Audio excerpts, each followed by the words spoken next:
Shalom. All praises to Yahweh, Bahashem, Yahweh Shai, Bahashem Rakak Wadash.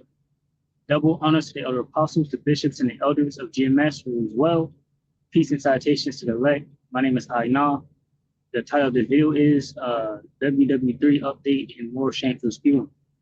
All right, and of course, this is more shameful spewing on the glory of Esau Edom, the so-called white man and his kingdom, right? Babylon the Great. I'll grab this scripture because that's what it's boiling down to as we inch closer and closer to these last few prophecies.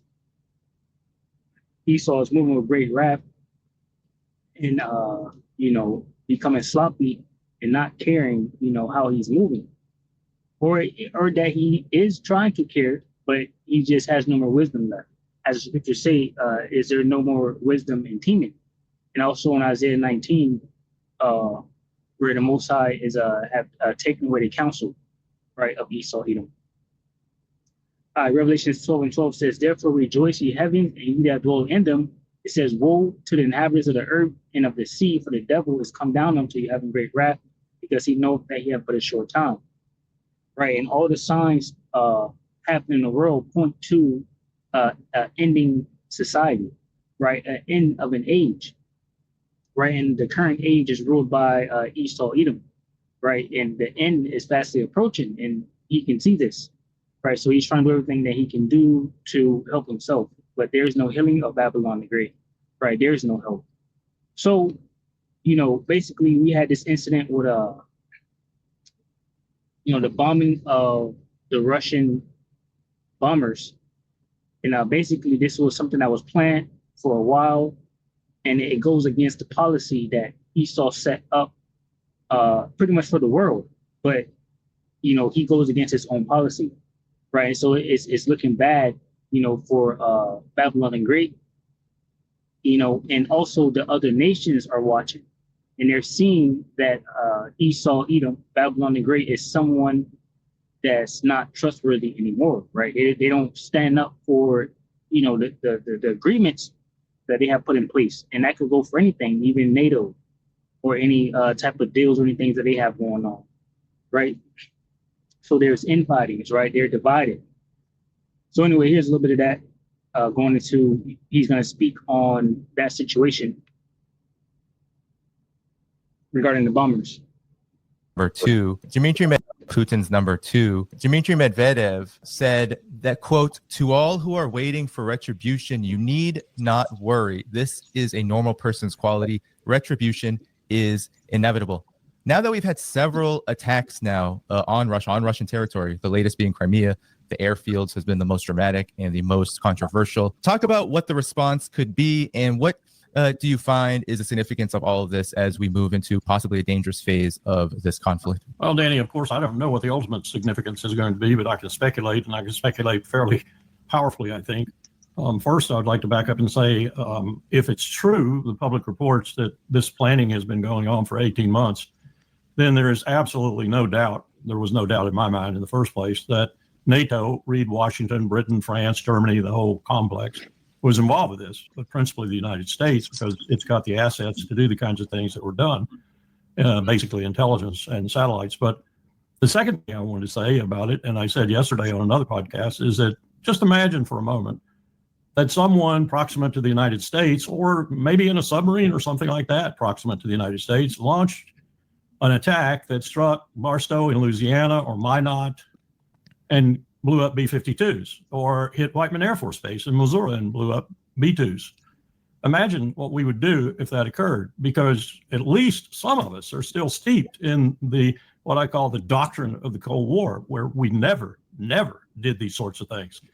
But hitting someone's nuclear strike power, and I think if I remember right about the START Treaty, which is still active until February of 26, however moribund it might be, one of the requirements was to keep your bombers like that, B-52s, B-2s, and Russian equivalents, in the open.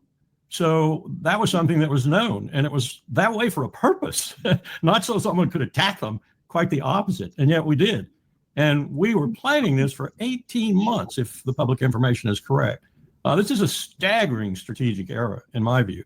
And Putin would be absolutely justified. I hope he doesn't. I hope he's more prudent than that in coming back with an absolutely resounding attack, which actually could include a nuclear weapon. I don't think it will. I hope and pray that it won't. But that's how stupid this was. And I'm going to watch this unfold with some trepidation. No question about it. The reports are from. Right. So as you heard, they planned this bombing on these aircrafts for about 18 months while they had a treaty or some type of documentation in place. Right. So let's grab that.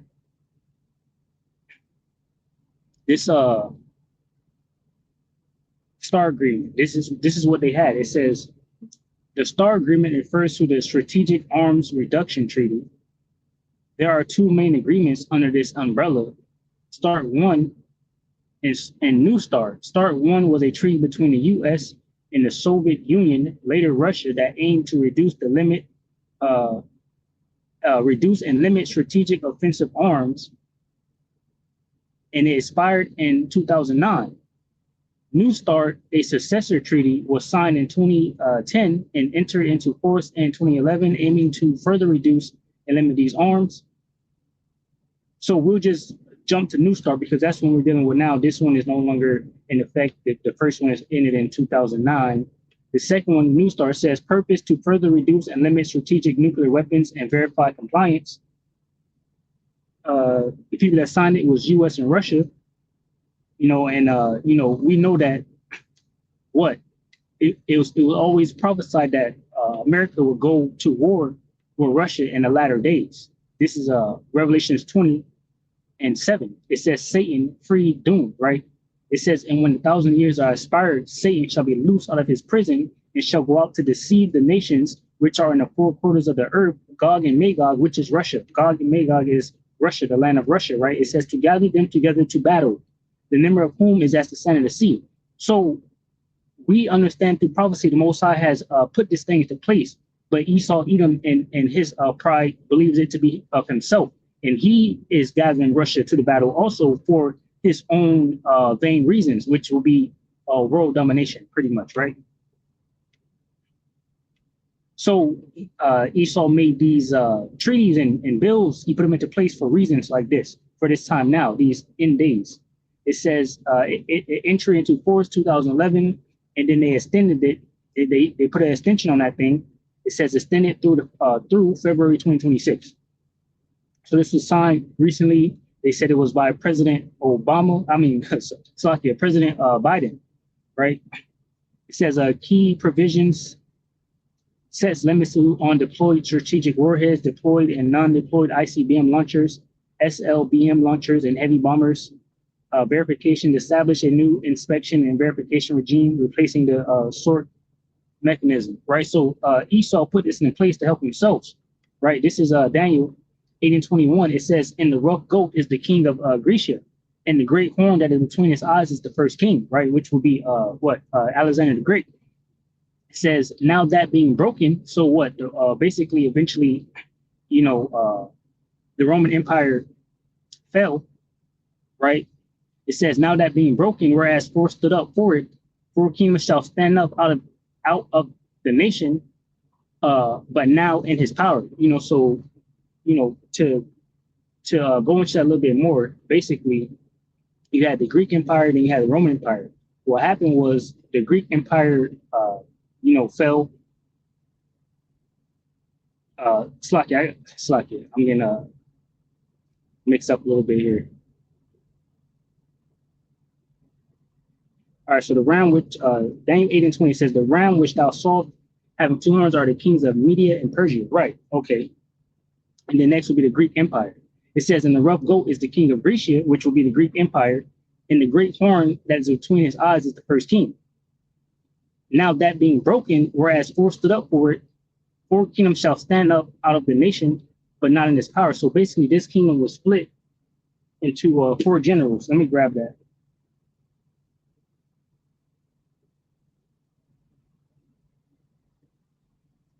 Bear with me.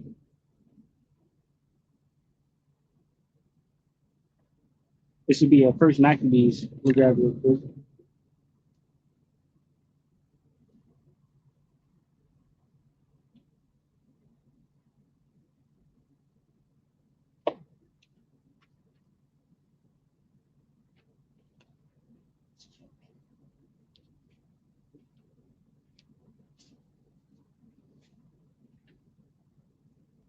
All right, so I'm gonna grab this. This is First Maccabees 1:1. It says, and it happened after that Alexander, the son of Philip, Macedonian, who came out of the land of Chittim, had smitten Darius, king of Persians and Medes, that he reigned in his stead the first over Greece. It says, and made many wars and won many strongholds and slew the kings of the earth and went through to the ends of the earth and took spoils of many nations, and so much that the earth was quiet before him, whereupon he was exalted and his heart was lifted up. It says, and he gathered a mighty strong host and ruled over countries and nations, and kings became tributes unto him. And after these things he fell sick and perceived that he should die. Wherefore he called his servants, such as were honorable and had been brought up with him from his youth, and parted his kingdom among them while he was yet alive. Right, so that's where we get the four generals from. It says, so Alexander reigned 12 years and then died, and his servants bare rule, everyone in his place. And after his death, they all put crowns upon themselves. So did their sons after them many years, and evils were multiplied in the earth. Right, so basically, let me continue. It says, and there came out of them a wicked root, Antiochus, surnamed Epiphanes, son of Antiochus the king, who had been in hostage at Rome, and he reigned in the 137th year of the kingdom of the Greeks. Right. So basically, you had the Greek Empire, which fell, and then the four generals took over, and then after that, so on and so forth. The kings put crowns on their heads, and the sons put crowns on their heads, basically, and then you have what came to that would be the Roman Empire. So I'll read this again. Daniel 8:21. It says, and the rough goat is the king of Reshia, and the great horn that is between his eyes is the first king. Now that being broken, whereas four stood up for it, which would be the four generals that Alexander the Great parted his kingdom to, it says, four kingdoms shall stand up out of the nations, but not in his power. And in the latter time of their kingdom, when the transgressions are come to the full, a king of fierce countenance and understanding dark sentences shall stand up. Right, so pretty much this is forwarding into the Roman Empire, forwarding into the revised Roman Empire, which is America. And the scriptures say that, I'll grab it. There's no secret that we can be hid from him, right? Yeah.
Just bear with me while I grab the scripture.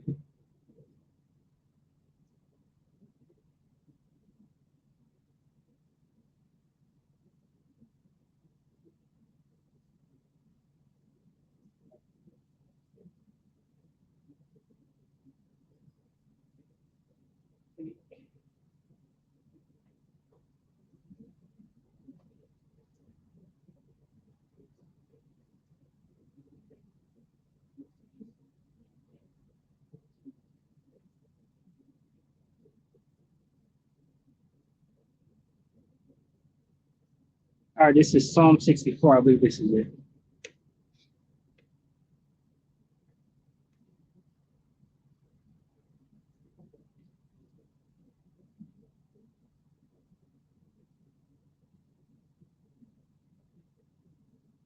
This is a good one. I'll read it. This is Psalm 64:1. It says, appear prayer for the deliverance from secret enemies.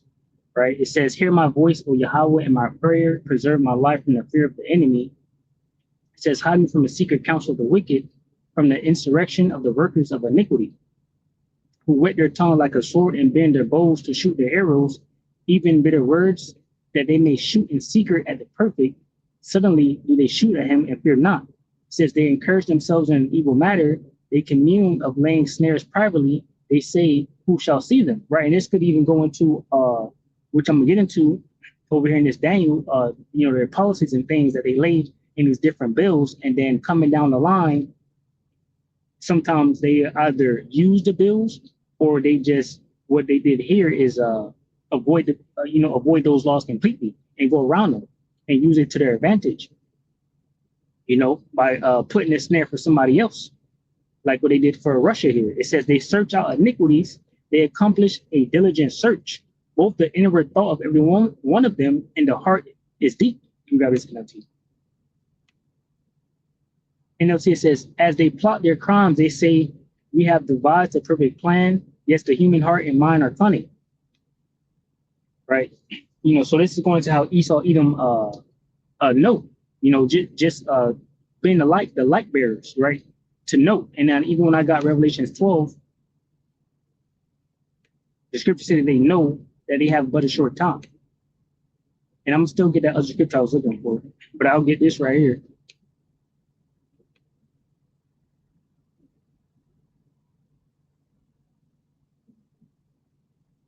It says, because he knoweth. Strong's G 1492. Ido. All right, Ido. It says to see, to perceive with the eyes, to perceive by any of the senses, to perceive, notice, discern, discover. It says, it says a lot here. It says to know anything, to know, get knowledge of, understand, perceive. Right, basically to know, so they know, a lot. And a lot of that is because they basically took over the world and gathered up, all the information about everybody, the books, the Israelites and all of that. So let me see if I can find this one scripture that I was looking for.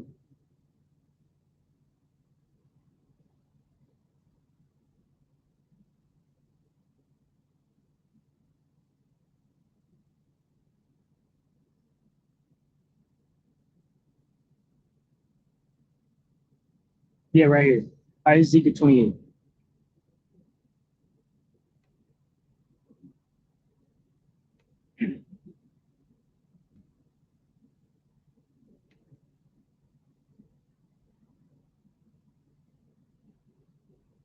It says, Ezekiel 21, the word of the Lord Yahweh came unto me, saying, Son of man, say unto the prince of Tyrus, thus saith the Lord Yahweh, because thine heart is lifted up, and thou hast said, I am a God, I sit in seat of God in the midst of the seas, yet thou art a man and not God. Though thou set thine heart as the heart of God, behold, thou art wiser than Daniel, there is no secret that they can hide from thee. It says, with thy wisdom and with thy understanding, thou hast gotten thee riches, it has gotten gold and silver into thy treasures. It says, by thy great wisdom and by thy traffic hast thou increased thy riches, and thine heart is lifted up because of thy riches. Right, so that's the point. Basically, them understanding, them wisdom, and the point was in 3, it says, behold, thou art wiser than Daniel, there is no secret that they can hide from thee. Right, so that's going into those understanding of dark sentences. So Daniel 8:21, it says, and the rough goat is the king of Grecia, and the great horn that is between his eyes is the first king.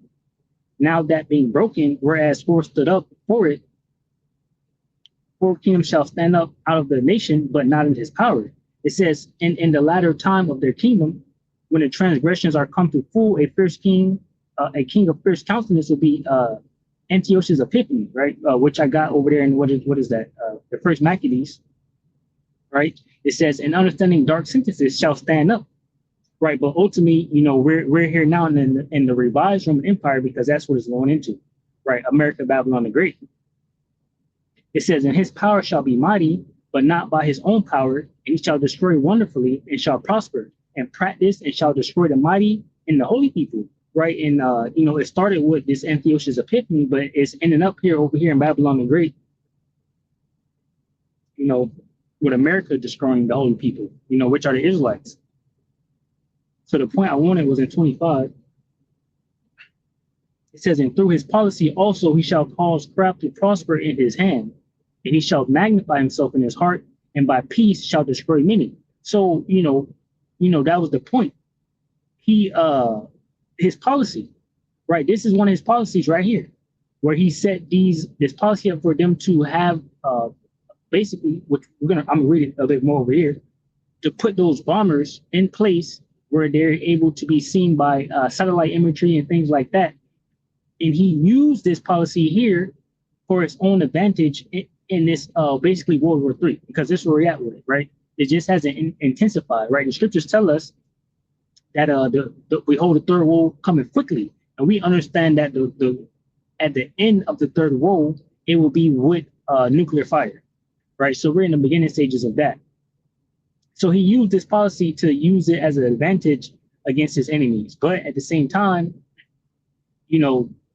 that's wicked as hell, because you set these things up, for your own, crafty desires, basically.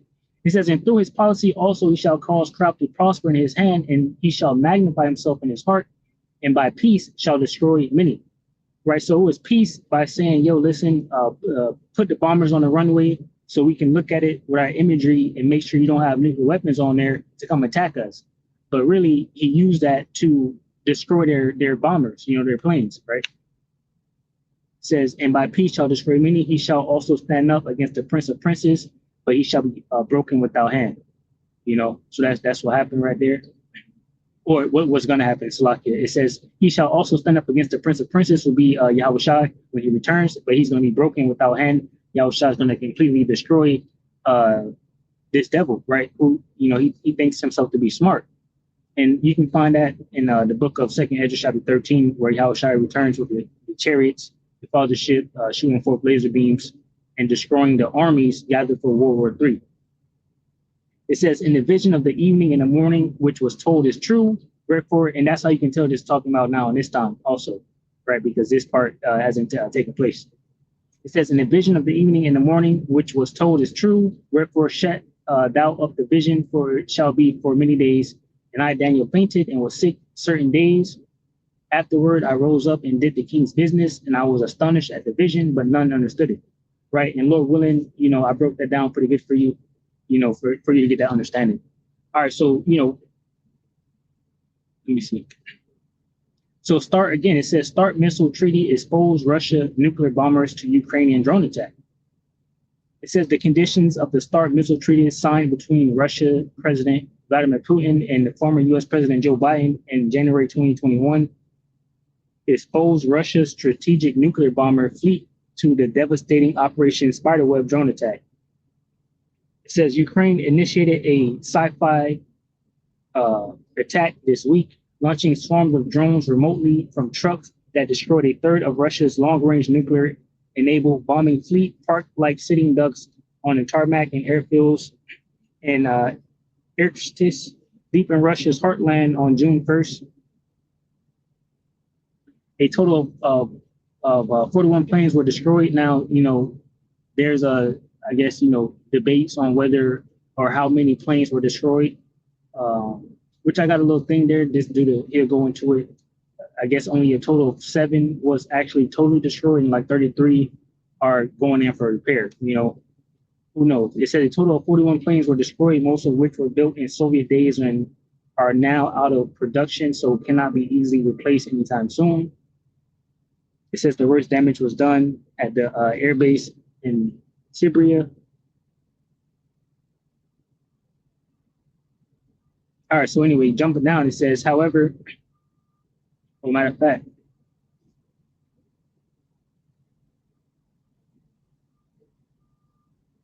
right. It says, however, experts have pointed out that the terms of the START Treaty, the only Cold War security deal to be renewed since the end of the Soviet Union in 1991, mean the planes have to be left in the open.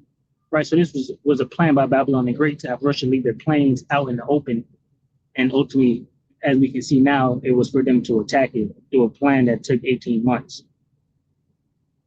So that was the building up of the drones, and all of that.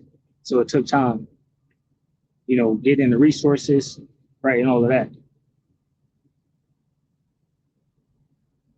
It says the START treaty signed in 2010 and extended by Biden and Putin up until February 4th, 2026 contains provisions for the verification of strategic offensive weapons, including heavy bombers equipped for nuclear armaments. The treaty mandates that these bombers be based at location visible to national technical means of verification, such as satellite imagery, to allow monitoring by the other party, analysts report. This implies that strategic bombers should be stationed in a way that makes them observable, right? And this could be why Trump just got his things out over there in Garcia,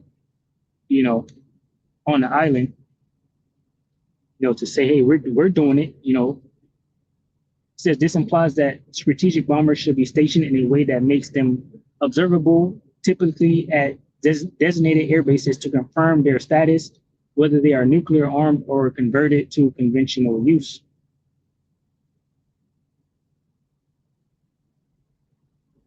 Right, and then, as always, Russia is trying to, I guess, make peace, or be the better person or whatnot. Right, but all that news is there. Everything is out.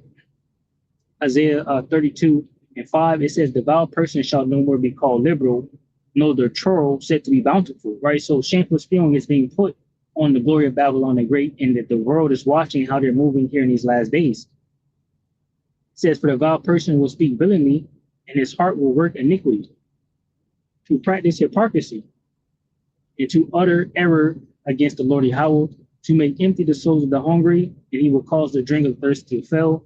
It says, "The instruments also the churl are evil. He devises wicked devices to destroy the poor with lying words, even when the needy speaketh right." Right. So this devil is going to always be the devil and continue to scheme. And, the nations are seeing that. This is Isaiah 47:1. It says, "Come down, virgin daughter of Babylon, and sit in the dust, for your days of sitting on a throne have ended. O daughter of Babylonia, never again will be the lovely princess, tender and delicate."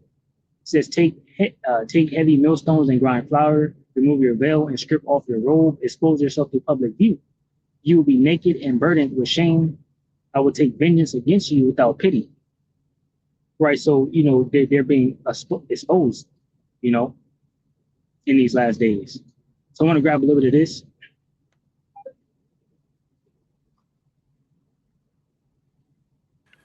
Well, good morning. How are you?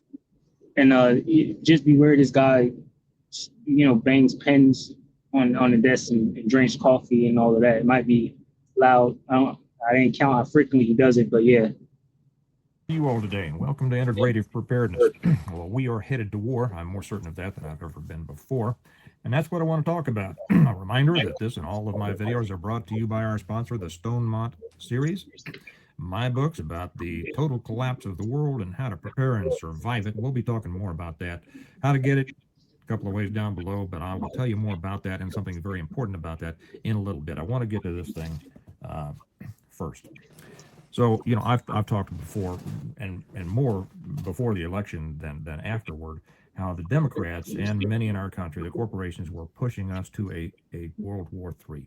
And a lot of people, it's common. It's a way that a lot of channels get people to watch by, World War III watch, World War III watch. Now, this is not what that's about. I go on the evidence, As an old copper, I go where the evidence leads, and it's not an emotional thing. You have to see where the little building blocks are going, and a block just got put in that makes me certain now that that World War III is coming. I don't know that there's much we can do about it, but we need to think about how to prepare for it. So I'll talk about that after I talk about what has made me realize this, or what has made me believe it. Okay. Jamie Dimon was on Bartiromo's show yesterday on Fox Business, and he says we should be stockpiling tanks and missiles, not Bitcoin. Now, who's Jamie Dimon? For those of you who may not know, I imagine most of you know, he's CEO of J.P. Morgan Chase, And he is a player. He is one of the big ones. He is one of the ones that dances with the international bankers. Let me talk about this first, and we'll get back to. People rarely want war. Okay, the American people had to be drug into World War I.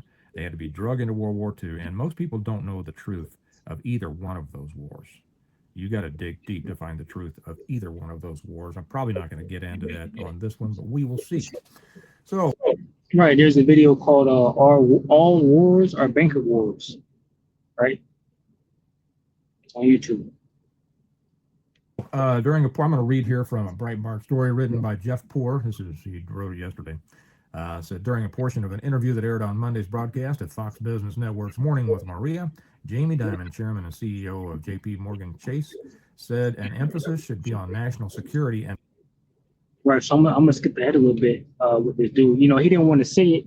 He said we'll get more into it, but basically, it's the banking elite, and he also talked about they was dragged into World War One. It was dragged into World War II, and the point of that is because basically the same banking elites are going to drag Babylon the Great into World War III, right? And you have here, let me see, grab it right here, Jeremiah 50 and 45.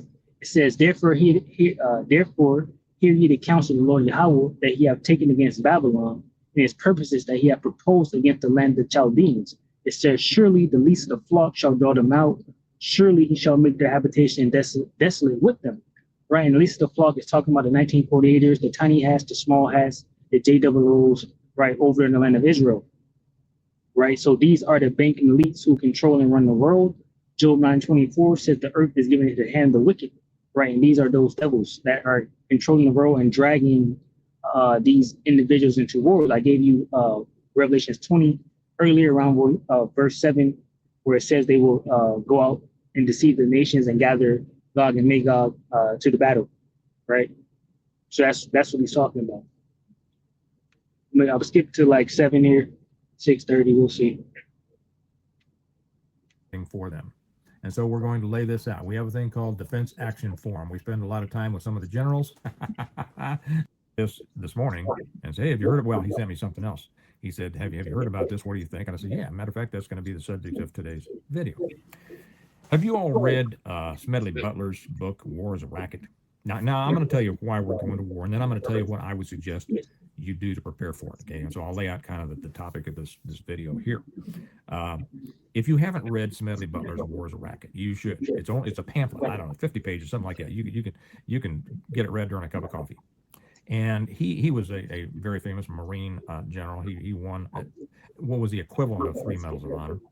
He had 1 Medal of Honor and 2 brevet medals, which read about it, you'll see what that means. And he finally came to the conclusion, the understanding, the realization that wars were for profit, corporate profit, and international banking profit. Now, if you study pretty much all of the wars, going back clear even to our revolution, you will see that there were financial reasons for those wars, and those financial reasons. All wars are banker wars.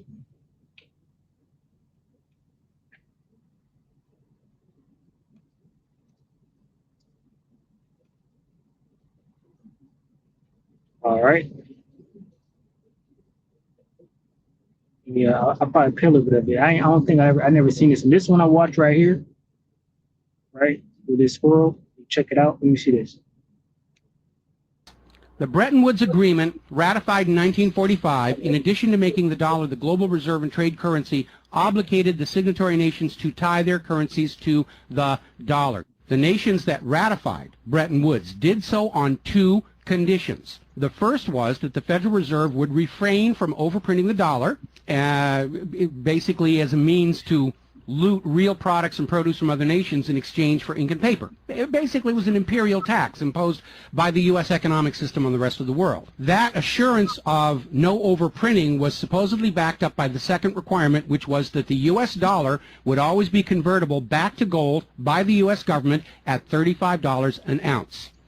Now, of course, the Federal Reserve being a private bank and not answerable to the U.S. government, did in fact start overprinting paper dollars, which were sent to other nations around the world, and under Bretton Woods, they had to send back products and produce and raw materials at full value. And much of the perceived American prosperity of the 1950s and 60s was the result of these foreign nations having to send real raw materials, goods, produce, back to the United States in exchange. So listen to what he said. He said the Federal Reserve, which is a privately owned entity, sent these dollars to the countries around the world, and these countries had to send basically their natural resources, food and things like that, back to America. Right, and that's where America's wealth came from. So the people that run the world, their hub is America, right? Which are the JWOs, the tiny hats, the small hatters, right? The 1948ers.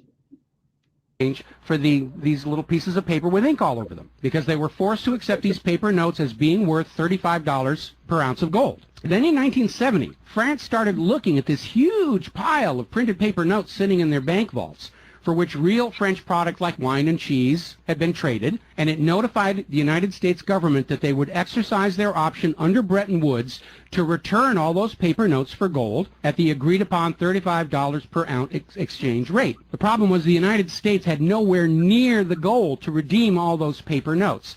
So on August 15, 1971, Richard Nixon temporarily, nudge, nudge, wink, wink, say no more, suspended gold convertibility of the U.S. Federal Reserve notes.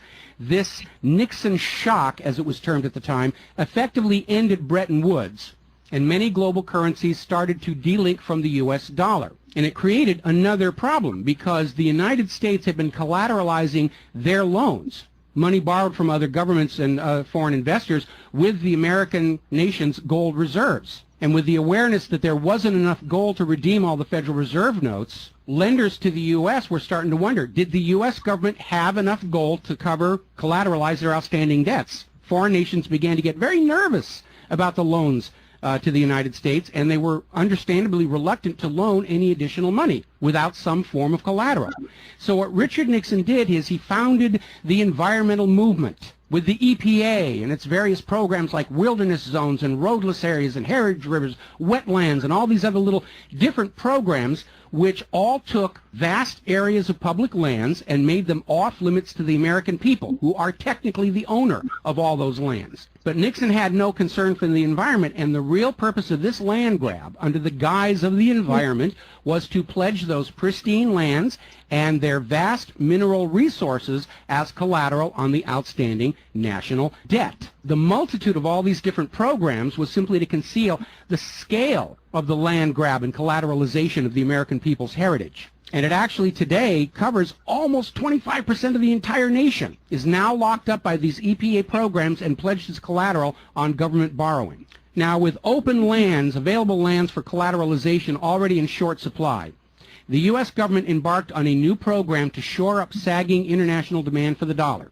The United States approached the world's oil-producing nations, mostly in the Middle East, and offered them a deal. In exchange for only selling their oil for dollars, the United States would guarantee the military safety of those oil-rich nations. The oil-rich nations would agree to spend and invest their U.S. paper dollars inside the United States, particularly in U.S. Treasury bonds, which would be redeemable through future generations of U.S. taxpayers. The concept was labeled the petrodollar. In effect, the United States, no longer able to back the dollar with gold, was now backing it with oil, other people's oil. And that necessity to keep control over those oil nations to prop up the dollar has dominated America's foreign policy in the region ever since. But as America's manufacturing and agriculture has declined, the oil-producing nations faced a dilemma. Like France, they've got piles and piles of these paper notes and treasury bonds piling up in their vaults, and there really wasn't all that much except real estate they wanted to buy from the United States of America. Europe's cars and aircraft were superior and less costly. In more recent times, America's experiment with GMO food crops has led a lot of nations to simply avoid buying U.S. agricultural exports. Israel's constant belligerence against its neighbors has caused the oil-producing nations to wonder if the U.S. could actually keep their end of the petrodollar arrangement. So oil-producing nations started to talk of selling their oil for whatever currency the purchasers wanted to pay. Iraq, already somewhat hostile to the United States following Desert Storm, demanded the right to sell their oil for euros in 2000. In 2002, the United Nations agreed that Iraq had a right to sell their oil for euros under the Oil for Food program. 1 year later, 2003, the United States reinvaded Iraq, lynched Saddam Hussein, and placed Iraq's oil back on the world market, only available for U.S. dollars. Didn't necessarily have to do with the health of the country. They had to do with profits for international banking. Okay, I know I'm getting really dangerously close to a red line here, and I'm going to be careful about what I say. But one of the things that I said to Mark last night, I said, every country in the world is in debt. How could that be? Who are they in debt to? Okay, I better stop right there. I'd better stop right there. Some of you know why. Others, if you don't know why, look into it. Okay. And I'll say right off too, I'm going to All wars are banking wars. be very careful with the comments on this. I know this is one of those things that those people who know are probably want to leave comments to, to enlighten. All right, so he goes on to say some stuff, right? I went down to his comment section. This is the same video here. And I got a comment here from this guy. It says, so I have a friend in Russia and I wanted to touch on this recent bad move by Zelensky, right? So first is this is a violation of the STAR agreement. It was written in Soviet days that all of U.S. nuclear powers must keep our bombers. It says Soviet days that all of us nuclear powers must keep our bombers in the open for goodwill reasons. This is evidence at least Russia honored this. So Russia is always trying to, play the good guy, be nice, try to make things good, it seems, Second, from my friend, if you're paying attention, second, from my friend over there, we are being lied to regarding the damages. Some are saying 40% or 40 bombers were hit in this operation. Russian military news network has said the actual number of the planes put out of commission permanently is 7. The other 33 are not critically damaged, and repairs are scheduled to begin at a time that is just 5 hours prior to this post. At this time in Russian military news, this is being handled by the Russian government as serious, but not a full escalation. At this time, the Russian government is still treating Ukraine as a special military operation, and these 7 aircrafts and 33 damage are not a trigger for conflict escalation to open war. I need to add this, but the government of Russia is showing tremendous restraint, but much of the Russian frontline enlisted absolutely want open war with Europe and specifically Britain, Germany, and France. It says eventually the military of Russia will want this war so much the Kremlin has to declare full conflict. It says they don't have the means entirely to fight this. They have to use old methods. So it goes on to say this, if I am being honest, this Russia sounds tired. So this is the part that got interested to me. Listen to what he says. It says, not from war. You know how in the West, white men have been called racist, sexist, etc. for years. And now many just say, okay, I guess I am a racist, sexist, that word there. It says, this is the kind of tired my friend is seeing in Russia. It says, there's this exhaustion with being declared the enemy for not conforming to Western ideas. So they're saying Russia is an enemy, and so that's what they're saying. And Russia is tired of that pretty much. It says ideas like diversity, equity, inclusion, LGBT. Since Yeltsin was ousted, they've been the finger we point out. They're called evil instead of discussion that is productive. These things began in 2014, and there's evidence that some Western powers, which it started way before that, right? This is a master plan that these devils have put together. It says, and there's evidence that some Western powers funneled money into Georgia in 2007 for conflict. See, even he's pointed out, and Azerbaijan before that, among other former Soviet states. It says, I think the Russians are more or less likely ready to just end life on Earth. Their only real friends are, India, whatever the case may be. And the point I wanted to bring out was that, Russia is going to get to that point where they're just ready to have a thought and send over those nuclear missiles, because it's prophesied here in the scriptures Ezekiel 38 and 8. I gave you earlier Jeremiah 50 around verse 45 that at least the flock will draw them out. It's prophesied here that Russia will go against at least the flock, which is these JWOs, the tiny hats, small hats, 1948ers over the land of Israel, right? And along with that, of course, America's going to be there to help them. This is Ezekiel 38 and 8. It says, a long time from now, you will be called into action. In the distant future, you will swoop down on the land of Israel. So this is talking about what Russia is going to do, which will be enjoying peace after recovering from war and after its people have returned from many lands to the mountains of Israel. It says, you and all your allies, a vast and awesome army, will roll down on them like a storm and cover the land like a cloud. Right? So that guy said that Russia doesn't have too many friends, but it's prophesied in the scriptures that Russia will have a lot of friends, even enemies or friends of America are going to turn on America and join Russia. So we grab that. Here, Obadiah 1 and 7, it says, all your allies will turn against you. So this is talking to Edom, right? The so-called white man. It says, all your allies will turn against you, and that of America, Babylon the Great, because the wicked that run the world, their hub is America. It says, all your allies will turn against you. They will help to chase you from your land. They will promise you peace while plotting to deceive and destroy you. Your trusted friends will set traps for you, and you won't even know about it. So those same traps could be being put in motion now with things like BRICS being formed here in these last days. And basically what? Getting around the dollar and how America continues to use the dollars to sanction different people, right? And usually that always ends in war, like World War I, World War II, and soon to be World War III, right? So I wanted to grab 17, Revelation 17, and this is NLT, right? I'll get it from 12. It says Revelation 17, 12, NLT, the 10 horns of the beast are 10 kings which have not risen to power. They will be appointed to their kingdom. They will be appointed to their kingdoms for one brief moment to reign with the beast, right? So just talking about Babylon the Great and what? NATO EU, right? And that goes to that Obadiah 1 and 7 I just got. They will turn on Babylon the Great. It says they will all agree to give him power and authority. It says together they will go to war against the Lamb, but the Lamb will defeat them because he is Lord of lords. He is Lord of all lords and King of all kings. And his called and chosen and faithful ones will be with him.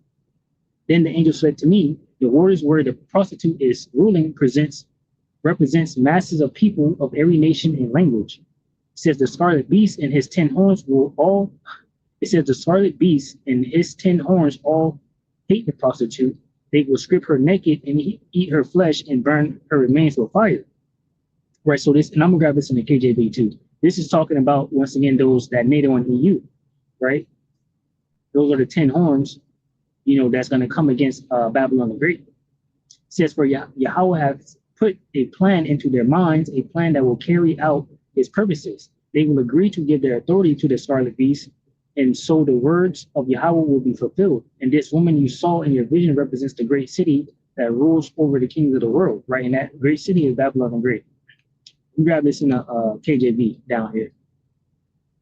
In Revelation 17 and 12, it says, in the 10 horns which thou sawest are 10 kings which have received no kingdom as yet, but received power as kings 1 hour with the beast, right? So it's going to a period of time where America will be, rule with what?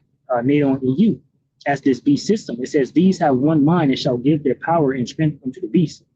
These shall make war with the Lamb, and the Lamb shall overcome them. For he is Lord of lords and King of kings, and they that are with him are called and chosen and faithful. So let me grab that, because ultimately they will all be fighting over there, doing World War III. But once Yahushua returns, they're going to stop from their fight and try to fight Yahushua, right? Let me see if I can find that.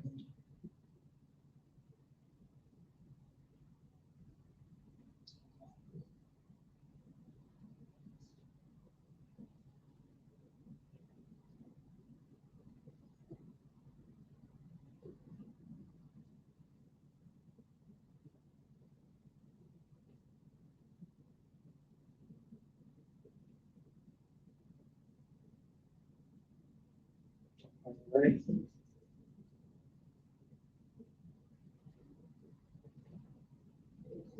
Let me see this over here. That second edge is 13.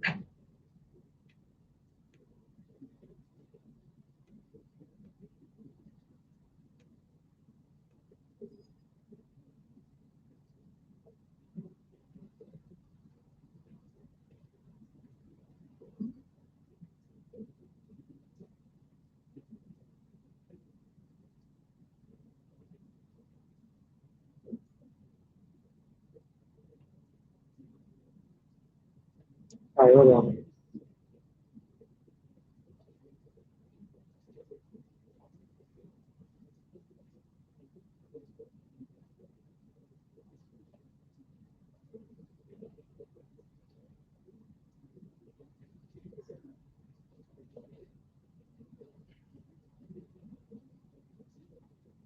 All right, I can't think of the scripture right now or the wording. Maybe it might come to mind. Not too sure. We'll see. We're willing. All right, so I'll just continue on in KJV here. So Revelation 17 and 14 says, "These shall make war with the Lamb, and the Lamb shall overcome them, for he is Lord of lords and King of kings, and they that are with him are called and chosen and faithful. And he said unto me, the waters which thou sawest where the whore sitteth are peoples and multitudes and nations and tongues. And the 10 horns which thou sawest upon the beast, he shall hate the whore and shall make her desolate and naked, and shall eat her flesh and burn her with fire." So the same allied nations that are allied to Babylon and Great America, will hate her, right, and turn against her and burn her with fire, which would be, those that the nuclear weapons that they possess, right? It says, "For Yahweh have put it in their hearts, for Yahweh have put it in their hearts to fulfill his will and to agree to give their kingdom unto the beast, unto the words of Yahweh shall be fulfilled.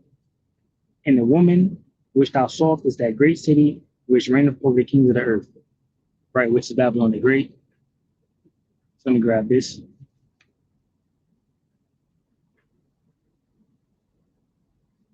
Ezekiel 38 and 9.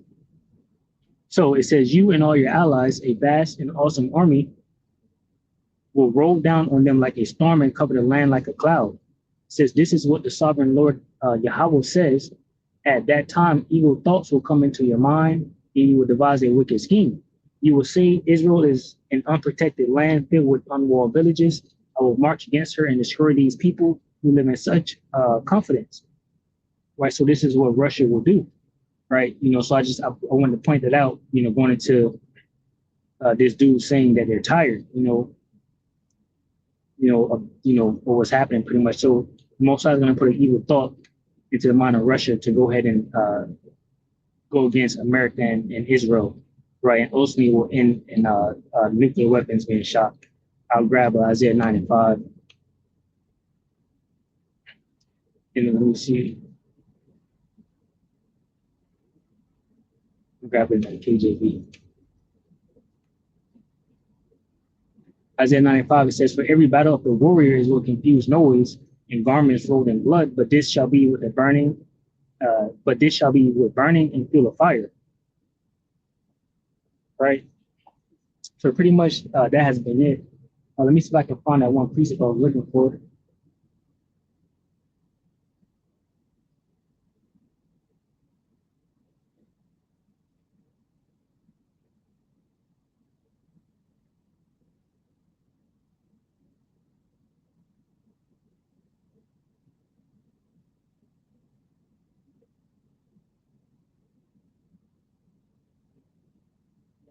Go ahead and pause it.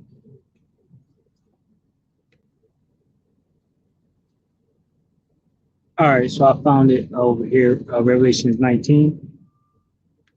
I'll just go ahead and read it.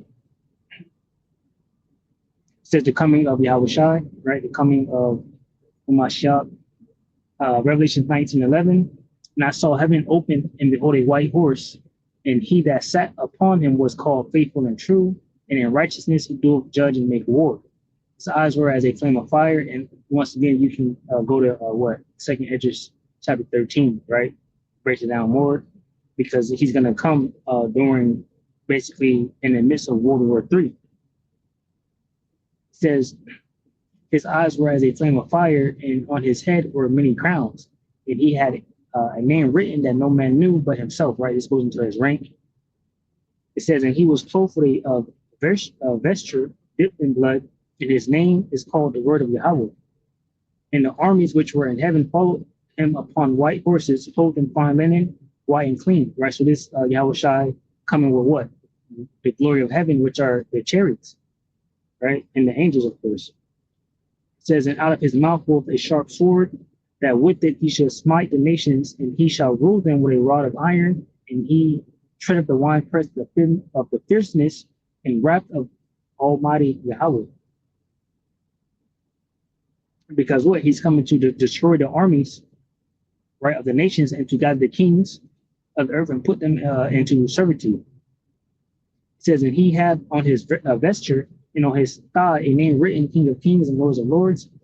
And I saw an angel standing in the sun, and he cried with a loud voice, saying to all the fowls that fly in the midst of heaven, come and gather yourselves together unto the supper of the great power, that ye may eat the flesh of kings, and the flesh of captains, and the flesh of mighty men, and the flesh of horses, and of them that sit on them, and the flesh of all men, both free and bond, both small and great. Right? Because basically, Yahweh Bashmi Shah is coming to destroy these armies, and it's going to be a great feast for the fowls, the birds. You know, this is a sacrifice that the Lord is preparing for these animals. It says, and I saw the beasts and the kings of the earth and their armies gathered together to make war against him that sat on the horse and against his army. Right? So they're going to make war, right, with Yahushua when he returns. Right? So Lord willing, you edify from the lesson. I'll say shalom. So for elect, which consists of men, women, and children, shalom.